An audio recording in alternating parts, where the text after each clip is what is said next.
Good morning, Christopher. Good morning, Karsten. How's it going? Good as always. And in a few seconds, my camera will be available. Awesome. We made it. Oh, great to see you. Oh, Technology, ah, technology at its best.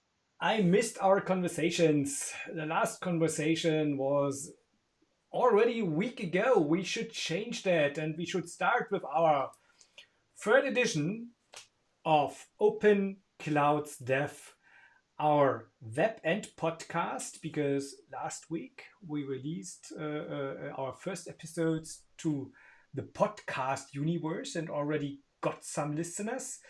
Um, and That really helped me out, Karsten, because I really enjoyed to listening to us without having to see my face. That was awesome user experience. We live in a user-centric world, so Absolutely, I mean that is usability at its best. If we are not forced to see our, I leave several words out, faces. Chris, how are you doing? All good. I mean, it's only Tuesday, so still kind of rolling into the week. But yeah, just Monday was a lot to do, reading a lot of emails, answering a lot of emails. And today I spent a lot of time reading all the material you sent, and otherwise, I took part in the Microsoft Open Source Software Summit, a virtual summit hosted by Microsoft, inviting industry leaders in the open source industry So why haven't come and they invited talk me? about open source. Nobody invited you. That's unfair. Why did nobody tell Microsoft you were available? Maybe they thought you were so blocked in your calendar that you just couldn't take part. Give me a second. Satya, we need to have a word. Next time, just invite me. I can contribute. Right. Yeah. So, problem solved, right? But frankly, Microsoft and open source, is that a good combination from your perspective? Well, we don't have enough time today to elaborate that whole topic.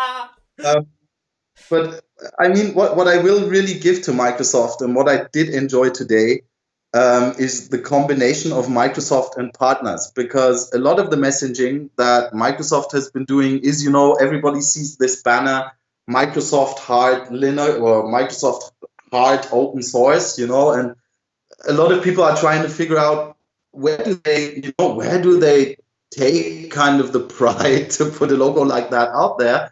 And I think in this virtual summit, virtual conference that they're hosting, they really made a point because it's about their partnerships, it's about their community. A lot of the drive, a lot of the stuff that Microsoft is enabling is basically run through a lot of the partnerships and through a lot of the partner technology that Microsoft certifies users, enables on their cloud. So that was pretty cool. It wasn't that much of this self-preaching righteousness fest of Microsoft kind of trying to tell the world how great they are, but it was more Microsoft telling the world how great communities and open source is, and I'm always good with that. So we should be friends with Microsoft now? Yeah, definitely, because I'm always the guy. Be friendly, be friendly, and you might get friendliness back. And if you don't, start being unfriendly. It's the karma thing. I have that here, yin and yang karma. Do good and good will come around. Who of us is yin and who of us is yang? Everybody, it's the good and the evil in the good, and the good in the evil. I know, I'm totally aware of that, but question is who of the both of us? I think that's heavily dependent on everybody's own moral compass. Oh, I'm out of the game. I do not have any kind of moral compass. Having said that, let's. Oh, it's the German. Give me a second. I need to change something. Oh my gosh, I had German letters in here. What did I do? That's not acceptable. Because we are a webcast and a podcast, which is presented by someone. Isn't that great? Ta-da! The We Cloud are Report. presented by the Cloud Report. And why aren't you visible at the moment? Forget it. That's not so bad. The Cloud Modern Report is technology. That's modern technology. Now you are there. So, We are. did you know something? Did you know something very, very awesome about the Cloud Report? And I'm gonna mention this because it's so cool, non-digital. Give me a second. Give me 1 second. That is now the moment where I need to start singing or whatever. No. But you know, the coolest thing about the Cloud Report is you actually have a printed magazine.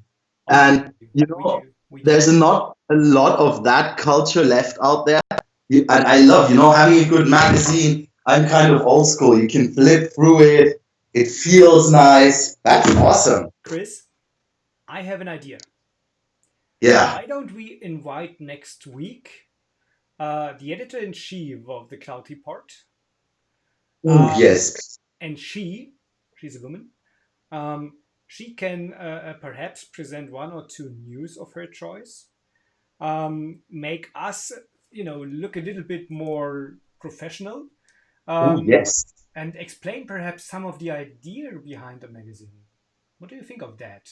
Without any advertisement, whatever, just because, frankly, I'm totally on your side. The magazine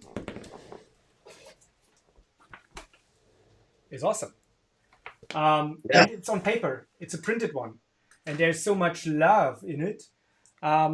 We should talk to her. I'm going to talk her, and I'm going to ask her later on.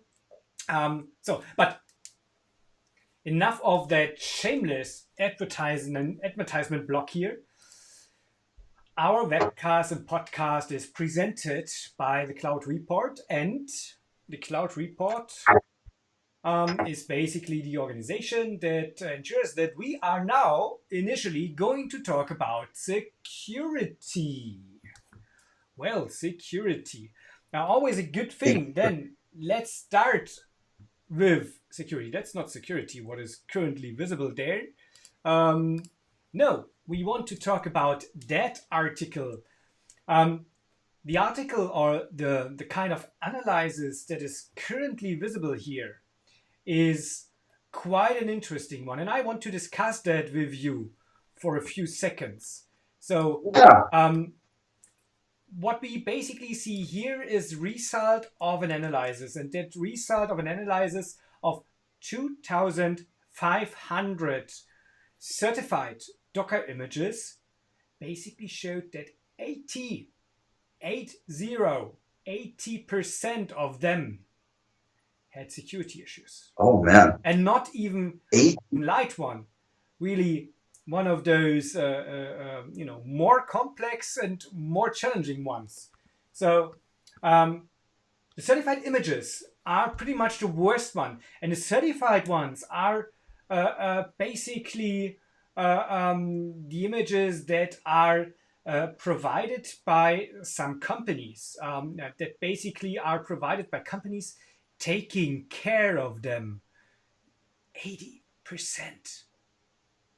I mean, make out of that. That is it maybe the oldest trick in the book? Just because if you slap a certified sticker on it, that kind of feigns security, feigns trust, and then you'll be willing to use it. We do that every day in our private lives. Just because Google and Apple have an app store and certify apps, we think we're secure when we download them. But what the actual app then does has nothing to do with the certification it got. And I'm figuring that might be the same problem. I mean, with Docker in that regard, certified basically implies that the images agree to work across specified lines of best practices. And they have been tested automatically, so-called baseline tests. The next level then would be official Docker image. And And among those official Docker images, still 46% of them had, minor and major security issues. And that is, perhaps let's talk about a little bit how that kind of analysis, was executed. The analysts basically used an open source software scanner called Anchor Engine, and they used own scripts to analyze those Docker images as well, and they basically combined those kind of results they basically got out of it. Again, they checked 2,500 of those images, 80% of the certified ones, not just the ones I am uploading, because if I upload an image, it's not even certified, right? 80% of those certified ones had security issues. 46% of the official ones, which had been looked upon by a team of Docker, still had security issues. You know what I make out of that? So, I basically, is this more a certification problem or a development problem? Frankly, I'm. How do I put it? I couldn't care less, because first of all, it is a major problem, right? And it is something which is not working out on a long term. Chris, are you still there? Okay, because the image. Yeah, I think so. Anyways, I'm kind of still off. Forgive me. What I make out of that is there is no chance that I will ever trust a Docker image again if I wasn't in charge to create that, because Docker images are, to many products, the underlying foundation. And if the underlying foundation of what is rolled out there is flawed, we are lost. That's nice. We hear a lot of telephone background by Chris. Let's see if we can get him back onto the game. That was pretty much just like last week. Chris, are you there? Does not look good. Does not look good.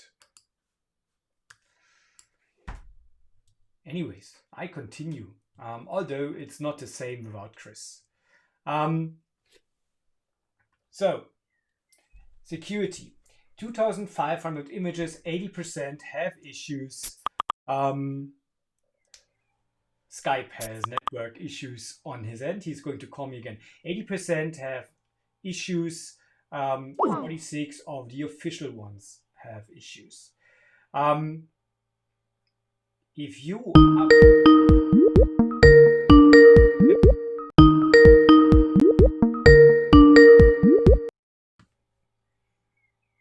Hello, Chris. Did not work out. There we are. Hello, Chris. You are back. Hello. Awesome. So I was still basically explaining where the problem to me is with that. The problem basically is that I cannot trust Docker images. Yes. Because they are the underlying foundation of everything. And then, we run into a problem which basically forces me to set up my own Docker images, right? That's the only way to prevent from that. So I need to be in control. I need to be the one creating those images, because then at least I would be in charge to resolve the security issues, right? It also leads to kind of that's a very, very foundational question, which is, do standards, if we implement them actually limit us, or do standards give us security, or do standards open up a functionality that I want to do? And that for me is the main question, because we do put a lot of trust in central registries and central certification programs, and we'll download anything that kind of has a check mark on its back. But the question is always, will it fit what I'm doing? Is it fit for strategy? Or maybe should I go down the route of just creating my own solutions? But hey, that's all sorts. Problem here would basically, or the solution would be to ditch those images I cannot control and to create my own. Perhaps not the kind of news one wanted to have when basically opening the newsreader this morning.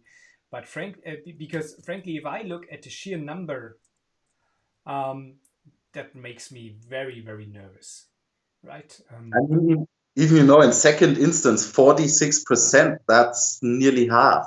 And those are the official ones.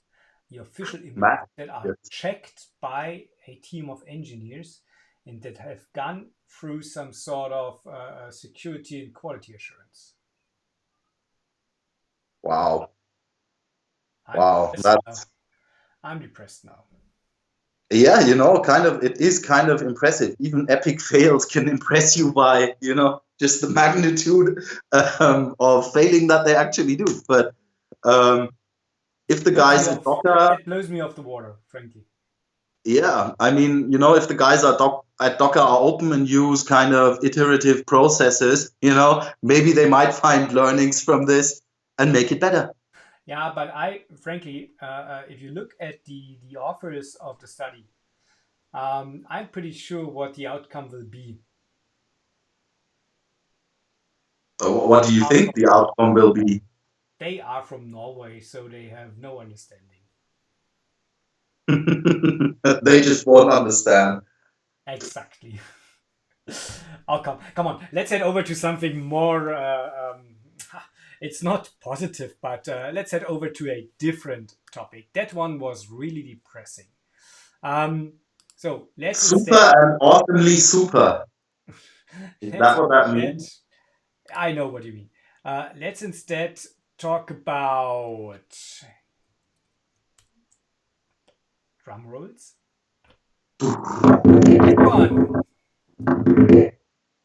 Oh yes. 1.2 million workers of NHS. Chris, what is NHS? The National Health Service in the UK. Absolutely. Will get Teams. Yay! The NHS and Microsoft signed the deal. Let me ask you one question. Actually, two. What the fuck? And second question, what could possibly go wrong?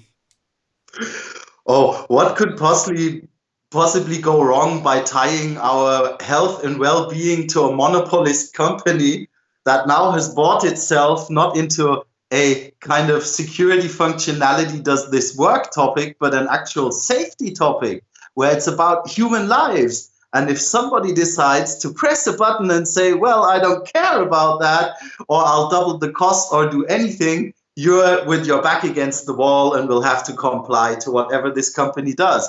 So that gives me a pretty safe feeling. Dear Chris. Dear Chris. Yes. I mean, they just use Teams for chat communications, won't they? So there's no way of them transferring like X-ray images, diagnoses, and stuff like that via Teams. They wouldn't do that, right? Wouldn't they? I cannot imagine somebody would be that. How do I put it? That naive to do that, because they will definitely get to sign some regulations, right? And so we are safe, we are secure. And don't forget, Microsoft has one of the best cloud environments ever. it is safe because it is the cloud. I mean, I don't want to display bad taste here, but imagine like one of the worst things that can happen to you if you're hacked or something goes wrong is somebody will put a naked picture of you online and you'll be really embarrassed. The new dimension will be people putting x-rays of me online that they stole somewhere, and then I'm even more than naked, and that will be awful. But jokes aside, a real problem you do have here is talking about security and people hacking into stuff. What will they hack into? The least used product and the least used option, or the most used option? And where I'm seeing a problem here is that Teams and Microsoft is so commercial, it might help on the side of setting things up and maintaining them. It might also help kind of the evil side of the internet to maybe steal data because they know how to, because they've been practicing for the last 20 years. But only time will tell. Otherwise, connectivity for doctors, in my opinion, is something really, really, really great, because I'm from Germany and digitalization isn't as far as it could be over here. And my doctor still, he has my file printed out. So if he wants to look at my file, he doesn't take his iPad, just like look into everything, but he actually has like this container, and he goes into his container, and then he goes like, "Oh, Mr. Branston, been smoking and drinking a lot again." Mr. Branson, your doctor Yeah. uses container technology. Oh, container technology. Couldn't resist. Oh, wow. I never thought of it that way. No, but in all honesty, I'm totally on your side in regard to that kind of technology, not a specific product. That kind of technology being something very desirable in that regard. Yes. It gives them a huge push. It makes things perhaps a lot easier. But what the fuck? And why do they use a closed source product? Why do they use a product that is ultimately running on some sort of a closed cloud environment? Let me be very grown up and adult. What the fuck? Yeah. What the fuck? I don't get it. Frankly, I don't get it. I totally get the point again, but the product, the environment, and let's just keep in mind Microsoft is an American company, and let's just keep in mind UK isn't an American colony yet. So Cloud Act, anyone? Never heard of that? Yeah, also with Brexit and the UK kind of separating itself from the EU, a lot of the medical restrictions and guidelines were actually EU guidelines. And just figuring that this deal comes out now after Brexit has passed maybe leaves open a couple of questions. But just talking from people I know that live in UK and relatives I have there, the NHS apparently is not the best healthcare system. It's also not the worst. Underfinanced. Basically, there were a lot of cuts in the past years. A lot of private hospitals actually running there without any additional support from the government in regard to the patients being in there. So yeah, totally get your point. But is that the right move? It certainly is not the right move, because I'm figuring health and anything around the topic of health should be a public domain and should be handled very, very, very openly. But we've seen. Then you would basically need a tool for your video conferences, such as Big Blue Button or Jitsi or whatever, and not Teams, right?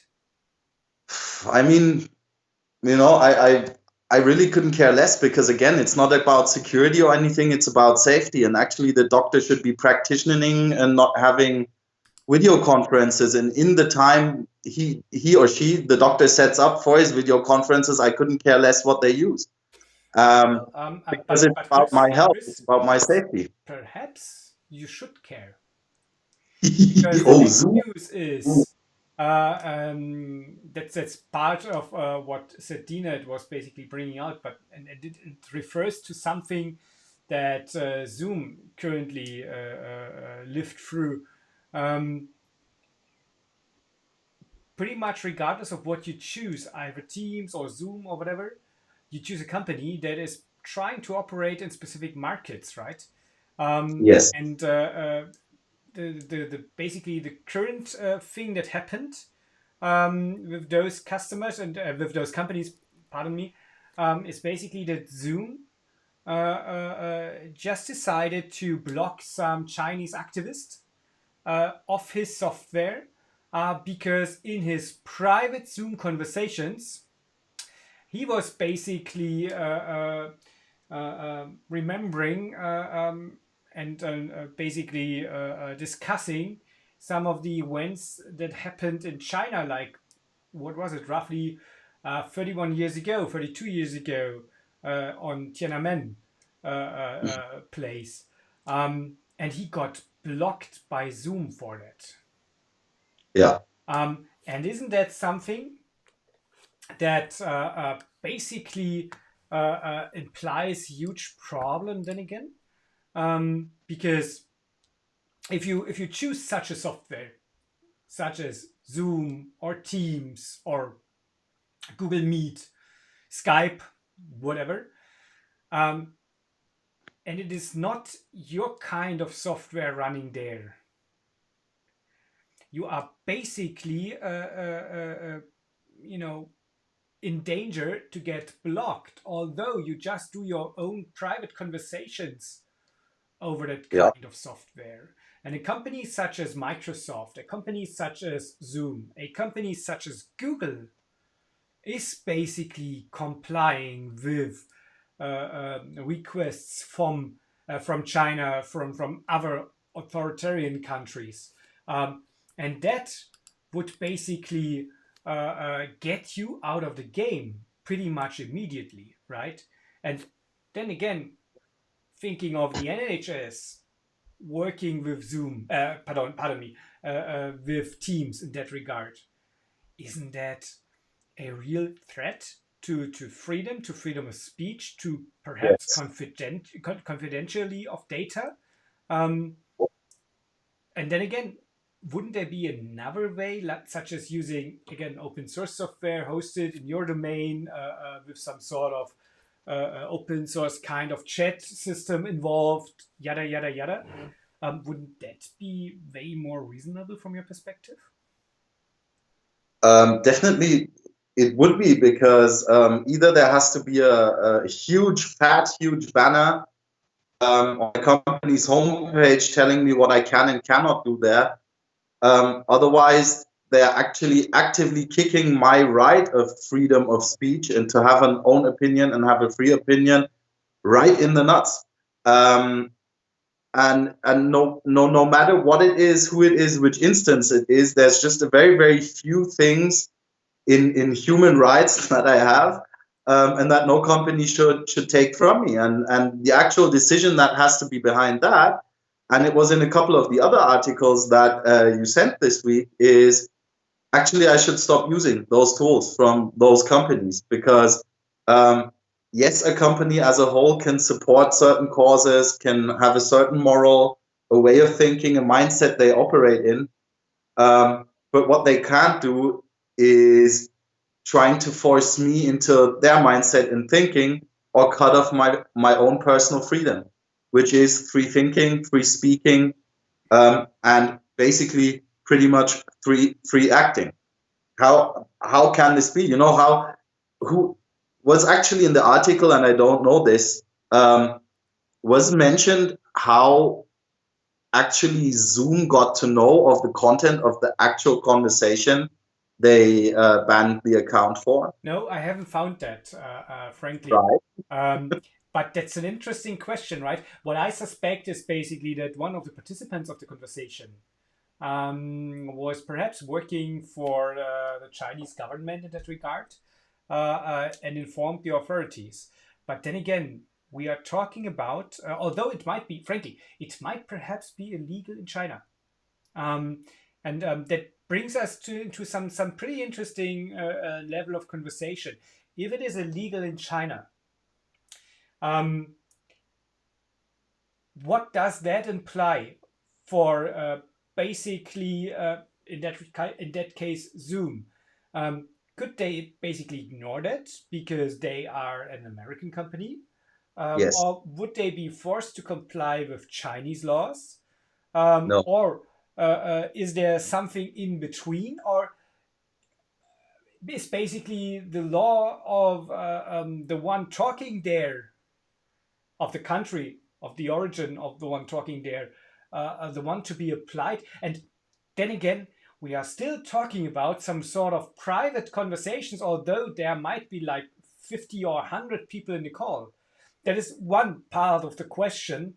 And it's quite simple. And don't get me wrong, I have the same questions, the same answers. But it's quite simple for you to say they should just comply to US laws because US company. But on the other hand, what if those were not Chinese people, but German neo-Nazis? You know, Or same there. As Swedish long eco-fundamentalists? same there. As long as somebody's just using his freedom of speech, what should happen? I could say here in a webcast, I like eating babies, but until I like actually do this, or it's proven that I do, nobody should be butting in or taking our webcast offline because it's just something I said and not Chris, something I did. stop it here, stop it here. You don't like eating babies, right? No, Just not make really. that clear. No, no. Like I don't like the way they taste, so. No, but what's happening here is in the case of Zoom, we all got thrown into this awful pandemic. We all had to work at home, and the one company that came to save us all was Zoom. It was easy, it was accessible. You didn't have that many problems with licensing comparing it to Teams or something else. And so what happened there is actually Zoom was kind of feigning the open source thing, saying like, yeah, we're there, we're open, we're accessible to a lot of people, and you can come here and you can have your conversations. Unless somebody from China comes around and says, yeah, no, we don't want that. Yeah, and the problem was within the time that people got used to using Zoom, they started trusting Zoom because Zoom did something very, very awful, which was play with the emotions and play with the morals of people. We are here for you. We are the good company. And then people started using Zoom and they started telling their colleagues, friends, and relatives, hey, there's this awesome tool. And if you're caught at home, use it too. And that's where kind of a fake trust collectively stood over rationale, stood over common sense. Yeah. And that's just where companies start using openness against us. It's very, very interesting. Because that really goes down to the grassroots of what is open source, what should a community be, not only in software, not only in open source, but what should a community be and how can I be a good part of this community? Absolutely. And then again, the main question there for me then again is, can you trust the company with your own private conversation? Zoom proved the answer is no. And frankly, again, going back to Microsoft, don't get me wrong, I'm not blaming, bashing, whatever Microsoft. Really, don't get me wrong, I have the highest respect of those guys. And I know a lot of people working at Microsoft. And they are a very open company. But nonetheless, and still, and ultimately, they are a company and they want to make profits. And Exactly. if the freedom of speech might rival profits, I'm not sure if the answer is like black and white. We stay in for freedom of speech, and that would perhaps ultimately mean that Microsoft need to get out of China in that regard. There's a lot of business going on and a lot of money, and it could even lead to situations where Microsoft is perhaps not profitable anymore. And then it gets even worse because then the freedom of speech and the standing for it could pose a serious threat to that company. So from Yeah. my perspective, the only way around that, bless you, the only way around that would be to take that kind of software, that kind of ecosystem out of their hands. Big Blue Button, Jitsi, there are several other open source frameworks and infrastructures that one could set up and run to have its conversation there. You could actually use a framework such as OpenStack to set up your own private cloud environment. How did I get to that idea? But that is just true if your company did not abandon OpenStack. But that's a different story. So the point is there. There's a huge danger in that. I'm not sure if I would trust Microsoft enough to give it my conversation, although frankly we are using Teams all day in our organization. So here's a question. Here's a question for you, Karsten. If you walk down some coincidental street in Berlin, just any random street, and some guy walks up to you and gives you a lollipop, are you going to eat it or not? Guy just gives you a lollipop and walks on. What are you going to do? I won't eat it. Right? You will know it would probably taste good and it's free. That's awesome. But you probably wouldn't eat it. And why do we people not transpose from that into, although people are giving us free services, free software, free functionality, nothing on this planet comes for free. So just be aware. That's the one and only precaution. That kind of lollipop that one person is giving me in Berlin, that might not be an open source and free lollipop. It might be a poisoned one. And with open source technology and with open source software, think of the B-21 bomber last week with Kubernetes. Yes. Yes, obviously your software can be used in such a scenario, obviously. But with open source software, you at least have the kind of reviewability. You have the community sitting there and looking into that and trying to find problems. And then that software is, if done and set up properly, owned by the community. It's not owned by some individual kind of company. Yes. And there's a huge difference. And there, that kind of analogy with the lollipop might not be the one. By the way, I might have decided differently if you would have, or the person would have given me some sort of beer or whatever. Oh, free beer is what works. Free beer. Forget everything. Free beer. Everything needs to be good. Speaking of free beer, let's head over to the software section of things. That's yes. Damn it! It's already Tuesday. We have done it, Chris. We have done it. Germany is second. But we have done it, yeah! We have our own Corona tracing app. Yes. Germany released a Corona tracing app for Apple and Google. What do we make of that? So this gave me so much entertainment, Karsten. Have you already installed it?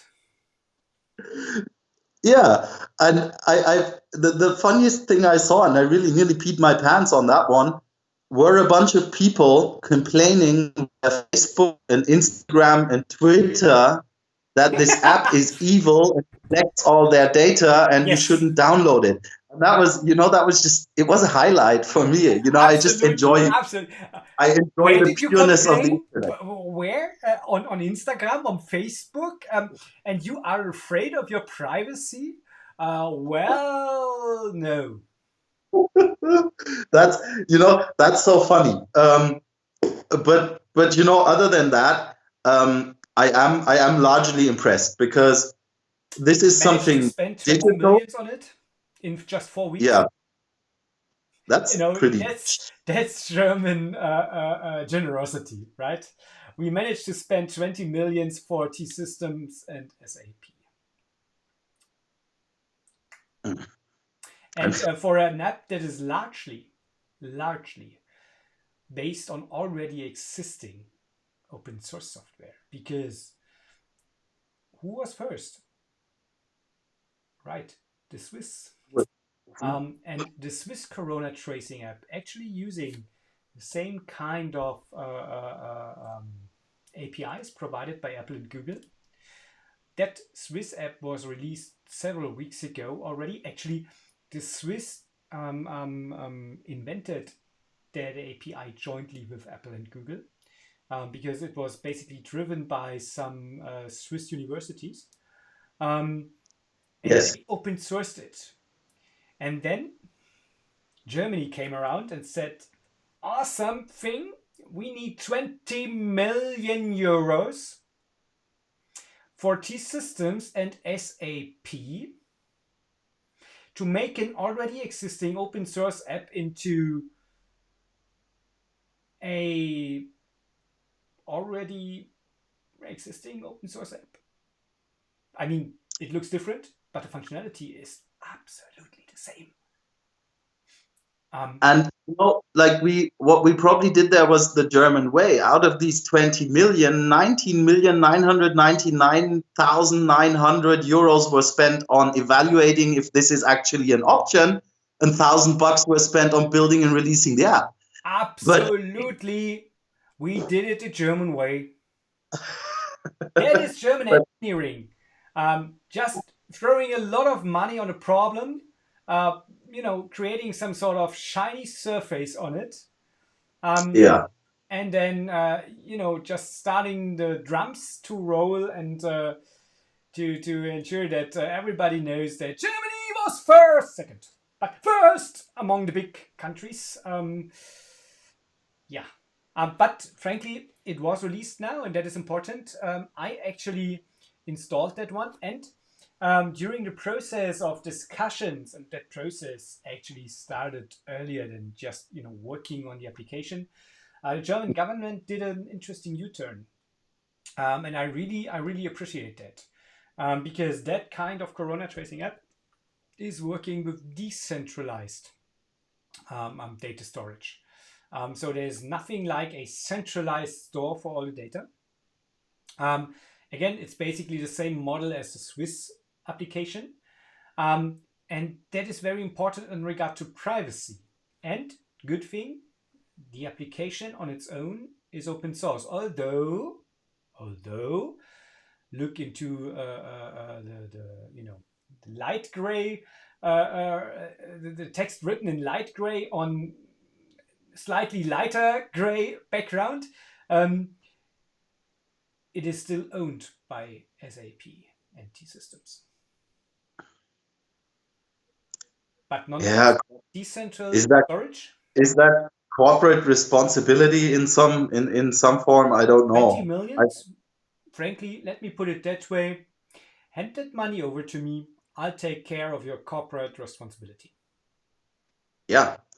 What I just think is really, really important, because I've seen a lot of discussions around the topic. Should I download this? Should I use it? Should I not? Again, I installed it on all of my devices.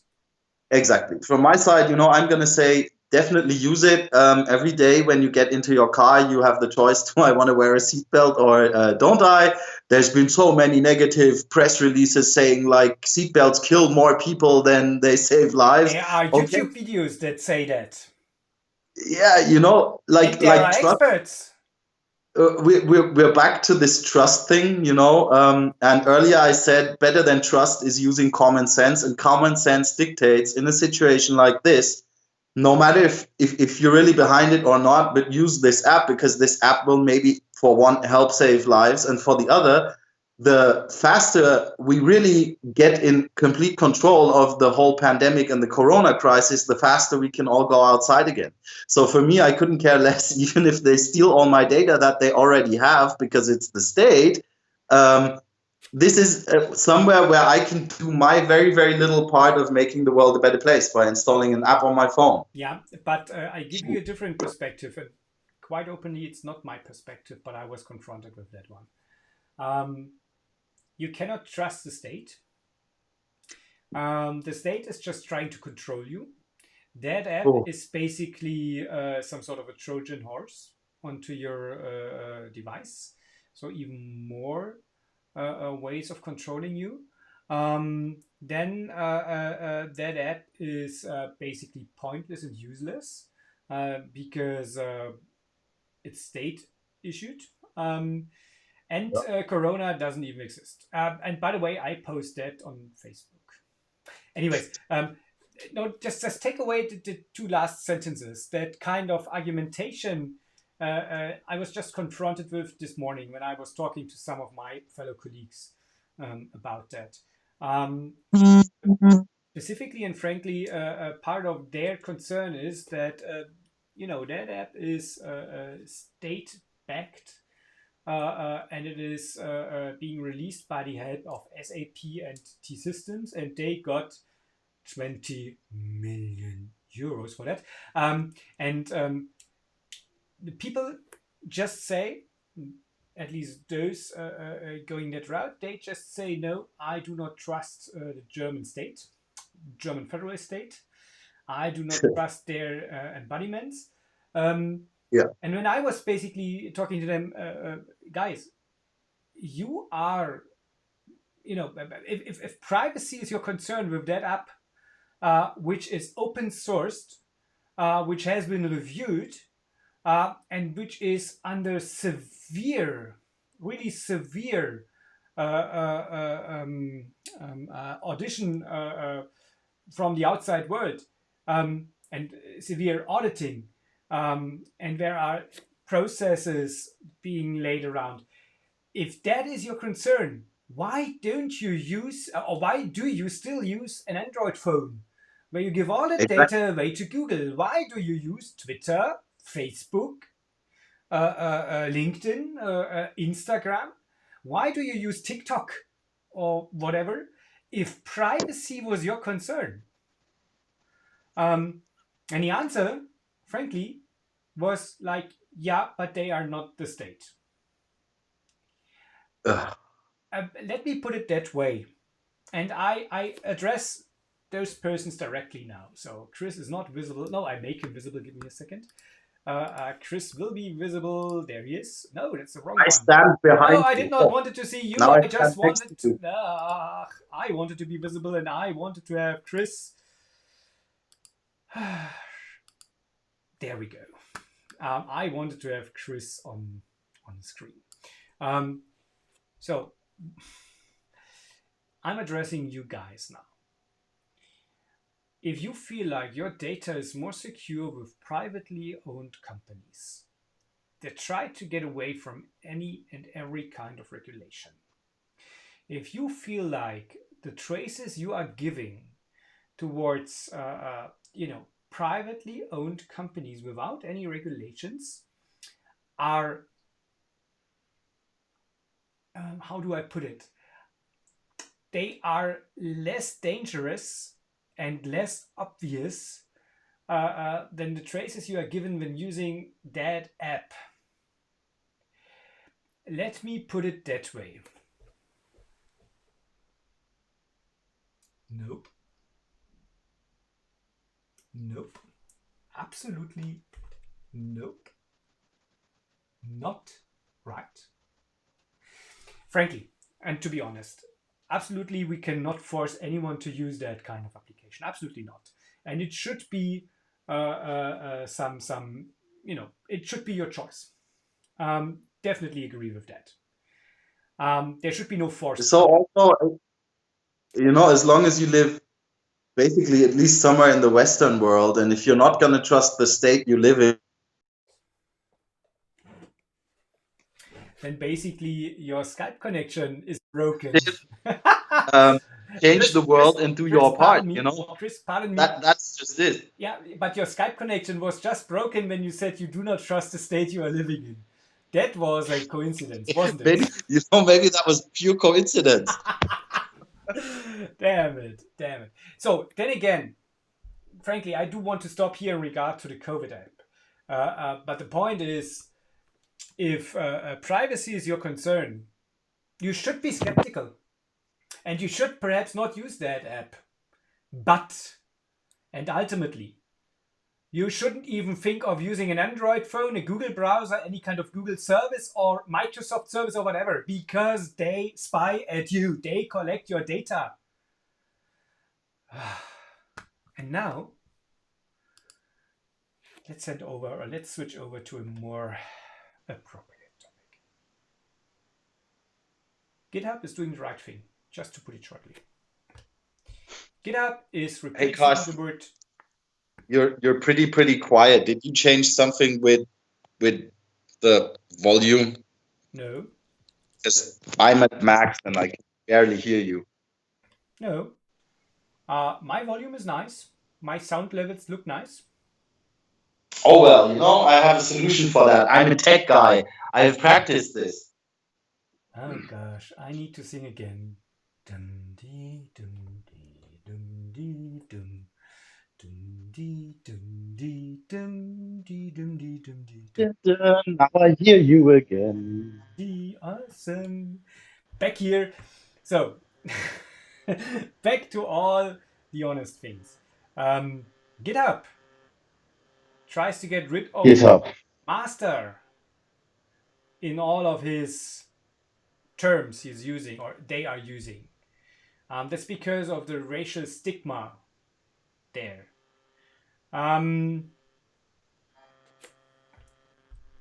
What do we make of that? Well, I make very clear things. For one, due to recent situation, Black Lives Matter. The second thing is all colors are beautiful. And the third thing is there could be nothing more useless than what GitHub is doing at this point. It's the same as not saying fireman anymore because it could be a firewoman. It's like making problems out of thin air. And it's like these people on Facebook who post something about cancer and kids and wars. And if you give me a like on this post, you've changed the fucking world. No, you haven't. If you want to change the world, then go out and change something. If you don't wanna be a Nazi asshole, then just be an open person and stand behind your opinion that you are good with every human being and every human being has a right to live. It has nothing to do that in my everyday work I could be pressing a button which has a word on it that could also be used in a different context. And basically that really made my brain explode when I read that. I don't know what your opinion is. I'd like to hear it. Well, first of all, I agree with what you said in regard to not being an asshole. Go outside, fight for it. Black Lives Matter. Totally agree on that. I learned to some extent that currently is very important to say Black Lives Matter, but to not forget that all lives matter. But there's no way that you can weight one against the other, right? If you say Black Lives Matter, all lives matter, and you do not have to say that then again. So that is just one thought there. And the other thing is, and there let me put it that way. 5 years ago, I would have agreed to you without hesitating in regard to that just being some sort of pretty obvious move by them.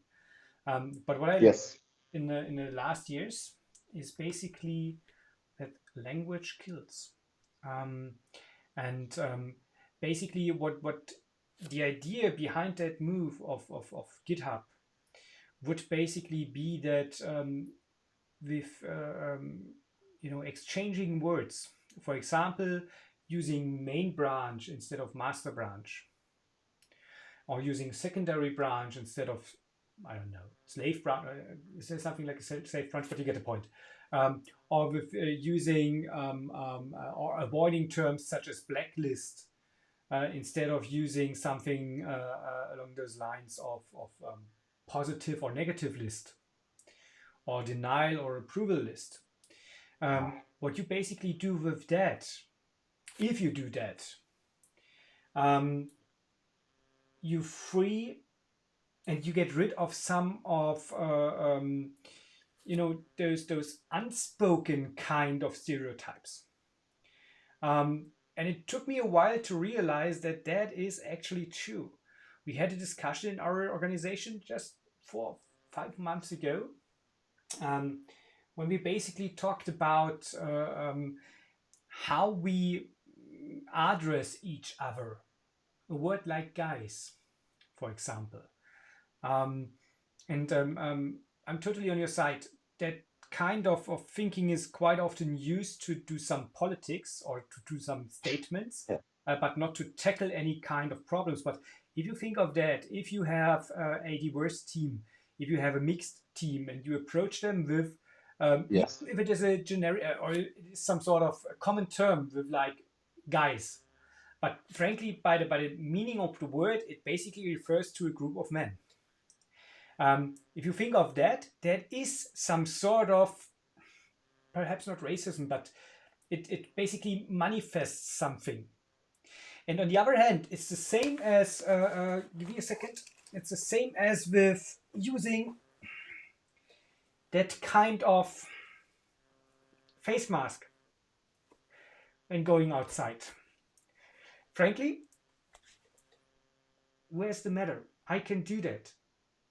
It costs me literally nothing, but it is part of what basically educates other people. Because those stereotypes that are in the language manifest things. Frankly, the IT community might be perhaps the some sort of a very soft target, because many of our community are very open-minded. But Yes. if you think of, for example, artificial intelligence, and why artificial intelligence quite often fails, that has to do with perhaps racial stereotypes.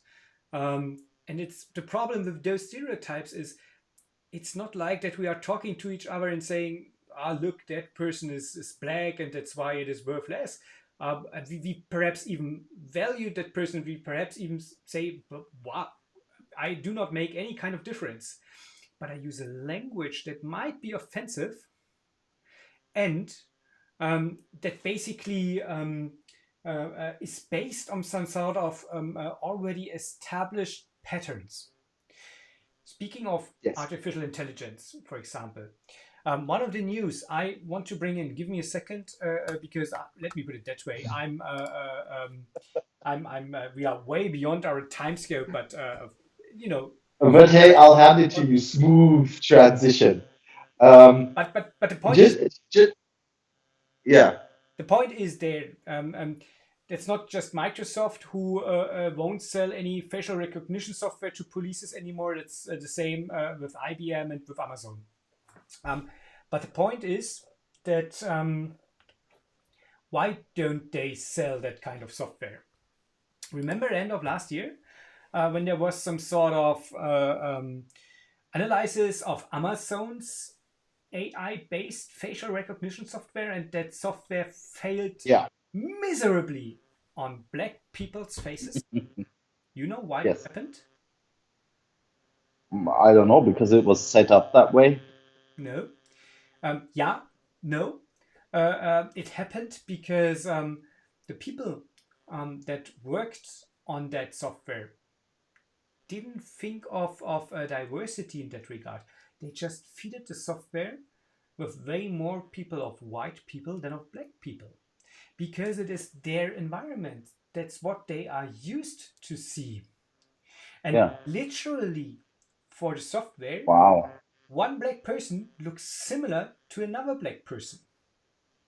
It does not have did not have enough data to basically understand the differences there. And that is basically the problem where I basically started thinking, or perhaps changing my mind, because again, I was pretty much arguing the same way as you did.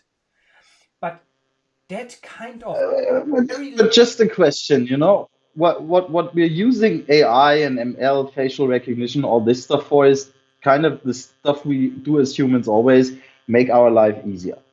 But no matter what the AI, no matter what the facial recognition will say, the only thing that will trigger is a human action.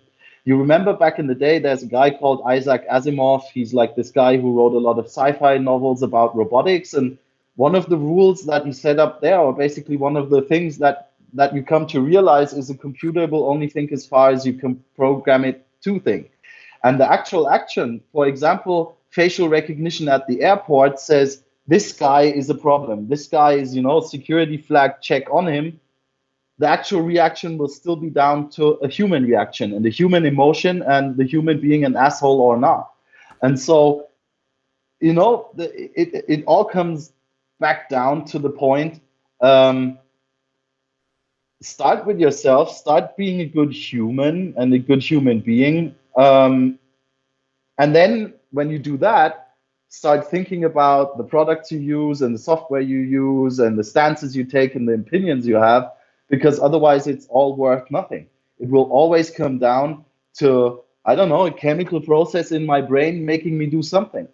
But that is founded on my experience and my moral and all of the fiber that makes up myself. The same is true for basically artificial intelligence, as you pointed out.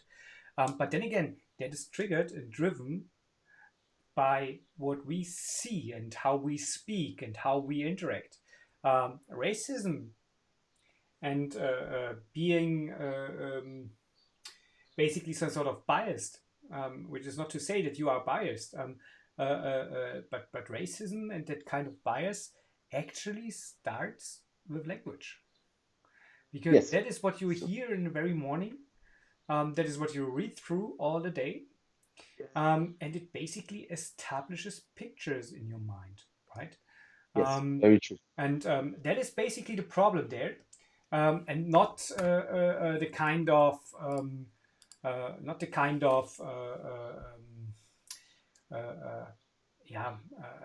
the problem with or not the idea of naming a branch master or main or whatever, but it starts with those small things. And although I'm it's a mindset that there are perhaps things a little bit hysterical at the moment, yes, nonetheless, the idea from my perspective is absolutely right.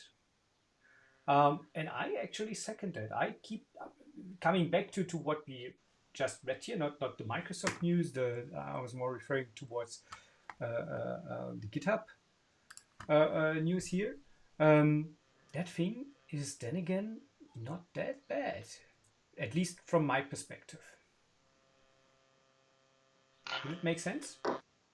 Well, for me, I wouldn't call it bad because doing something is better than doing nothing. That's the clear signal they're sending. It could be such a tiny thing as renaming this word that normally stands in the bottom left corner of your IDE. And it's doing something. It's showing we are here, we are helping, and that's actually ties into what I said. We care about that, absolutely. Yeah. On the other hand, and that is very important to me, and forgive me that pun there because there's no pun intended. There should be nothing like a policy enforcing that, right? No. You just named it master. You are never ever supposed to do that, because then again, that just causes a rejection. You need to explain it. You need to sensibilize for that, and you need to perhaps even educate a while until the message comes through. But there is nothing like a policeman standing there like, that is basically wrong, and now you are getting hit and punished or whatever. Nope. Yeah, I think a good way GitHub could have, added a couple of browning points with me would have been to make the change and then release the press article. Because that would show so much more for the cause than publishing this in multi-million PR websites, blah crap, getting impressions and likes and whatever it is, gathering the free advertisement that comes with it, but actually saying, hey, I'll just do this and I'll tell people about it later or wait for somebody to find it out. Then that would have been really awesome. But otherwise, as mentioned, I think it's cool. It's okay. It's just, you always have to be very, very, very, very careful. I'm one of these guys. I come from this, what they call the offended generation. because I bet if I post I love peace and I am a good person into the internet, somebody's going to find some way to turn that into something bad, and somebody's going to find a way to drive his own propaganda through good words that I'm spreading. And that's why we just have to be very, very careful in today's communication how we do use words, opinions, I just read freedoms. again some sort of Twitter statement by a colleague of mine, which I really value. And he said, I'm off Twitter for at least half of another year. I need to detox a little bit because the problem is not that I might find a lot of interesting people here and a lot of information here. The problem is that I get offended all the time, pretty much regardless of what I say. They are so Yes. there's no such thing than some education and some culture. It's just plain aggressivity and aggression. And ultimately, I totally get that. I need to detox from Twitter, for example, every quarter of a year for like 2 or 3 months because it makes me sick. But frankly, that sounds a lot like old people complaining of the youth, doesn't it? Okay, boomer. You know, I stand by that. I stand by that. You will pay my rent later on. Yeah, I'm kind of, the generation gap because yeah, born in 86, growing up in the 90s, starting to use whatever the 2000s put on the table. It's really, really hard because I'm not allowed to have an opinion. I should work a lot to pay the bills for others, and all the people I could collaborate with get offended by anything I say. But hey, I still enjoy life. It's fun. That actually offended me. Oh, okay, no problem. Um, Being open means accepting that you are offended. um, Let me put it that way, Chris. If you ever want to do something right, head over to Alibaba because they want to add 5,000 new stuff to their cloud unit. 5K people. And That is a lot. what they want to staff them to is basically let me just get down to that. Alibaba. They want to basically bring that in, give me a second, into their AI units, into their technical units, and not so much into their sales unit. Alibaba is trying to step up the game a lot because currently they are fourth largest cloud vendor in the world, and they want to get closer. They want to close the gap between them and the big names. Yeah, the fun thing is, Alibaba, is founded, run, and operated in a very, very repressive state. And actually, myself as a customer, I can't really book services on Alibaba because I'm not based in China, and it would be illegal for me to do so. But yeah, every company, every internet company I've met in the last 10 years, if we really, really break it down to the ultimate and the wet dreams that the CEOs of these companies get, it's be the next Amazon, be the next Google, be the next Facebook. Put it like you want. How often have we heard that, right? Yeah. And okay, oh, good on you, Alibaba. Give it a shot. It's just interesting to see because I have listened to different technical talks given by Alibaba architects. And since they are cut off from such a part of the information in the world, they actually do have pretty an interesting ways of building and deploying a cloud framework, cloud Yeah, system, yeah. um, which makes them very, very cost effective and productive. And that is something due to a lot of not calling it out here, wanting to put any weight behind it, but due to a lot of laws and regulations and stuff we have to do over here in Europe, and openness to the world. So we have to comply to all of the rules.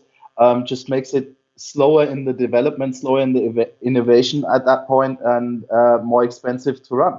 And that's something fascinating, seeing that I wouldn't want to live in China because of the large censorship that you have there. That actually is for them a multiplying factor in business. So yeah, lesson learned there. Cloud is one of the, I guess, like 21 or 26 areas of growth China identified like last year ago, and where they are going to invest another billions of not only renminbi but dollars and euros as well. And that is basically, from my perspective, part of that kind of initiative. Frankly, Alibaba does not only want to staff in China, they also want to staff their development centers all over the world. So there will be a more kind of global perspective on that. But nonetheless, I'm totally on your side. The Chinese ecosystem in regards to cloud is very, very fascinating. And it is not actually limited by some restrictions. It is actually very, very creative. And when some of our guys have been over to China like 2 years ago, we basically wanted to investigate into doing business there. They basically came back and said, yeah, no, let's close our vaults because they are like Can't do 3, that. 4, 5 years ahead of us Yeah. in regard to technology adoption, in regard to how they use cloud environments. And I feel like that is still true, although frankly, I wouldn't consider Alibaba my first choice, but that is not because Alibaba is a Chinese company or Google, Amazon, Microsoft are American companies. That is then again more like because I value a company which is originating from Europe. And then we are back on where we were talking about last week, Gaia X, for example. That is, no, I do not want to dig deeper into that, although that caused a lot of controversial discussions over the last days as well. But nonetheless, I and I'm going to continue to say that I'm a strong proponent of a European cloud or of European cloud offerings because they comply best with our way of living, with our approach to technology, and with our local needs. That is not meant in a way that is, I don't know, separating us from the others. It's more like specific needs might, require specific answers, right? And Yes. that does not render Alibaba my first choice. That does not render Microsoft my first choice. That renders local cloud vendor ABC, and ping me if you want to have my word on that, or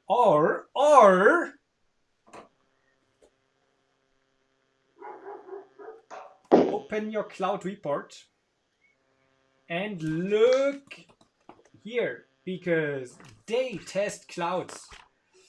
AWS, Azure, Google Cloud, IBM, OTC, OVH Cloud, and other cloud vendors are tested by them. And that leads us pretty much to the end of our conversation, because Oh wow. I made a real elegant kind of closing statement.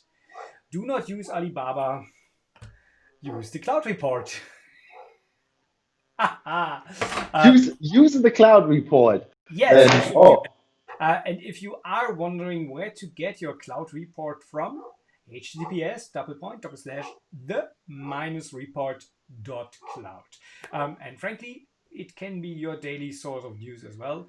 And Chris, if we would look more regularly into their website, we would yes. be more intelligent. Oh, I bet. I bet. We would not need to do that kind of web and podcast, wouldn't we? Exactly. So, Chris, let's stop it here because, frankly, I am totally aware that you're already for half an hour in the next meeting. My apologies on that. Not. If you, not you personally, but you listeners and the audience want to reach out to us, either approach me directly via Twitter, because I'm not on Detox, at least not now. My handle is @samashki, or approach us on our Twitter channel, open.clouds.dev. Or Chris, where can they find you? Is there a way to find you somewhere on the internets? Oh, generally not. Actually, that's my stealth method. I don't have Twitter. I don't have YouTube. I know I I can find you. I have Facebook, but that's pretty much private. I don't use it for I know public where they can communication. find you, and I really Where? recommend following him there. Ooh, on LinkedIn. On Yeah, that's the LinkedIn, only network I use. just look for him. It's Christopher Branston, and it's worth following him and contacting him. My name is Karsten Samashki. Again, Samashki, @Samashki on Twitter, Facebook, Insta, and I'm not completely wrong on LinkedIn as well. If not, just perhaps not Google me, DuckDuckGo me, or in the worst case, Ecosia me, or Bing me. That sounds wrong. Use the yellow pages to find you. That would be old school. You can find me. And if you want to follow us, feel free to do that. Thanks for your attention. Thanks for being with me, Chris, this week again. Really looking forward toward the next week. Yes. We'll see how this week. Next week, I promise you, and you will hate it.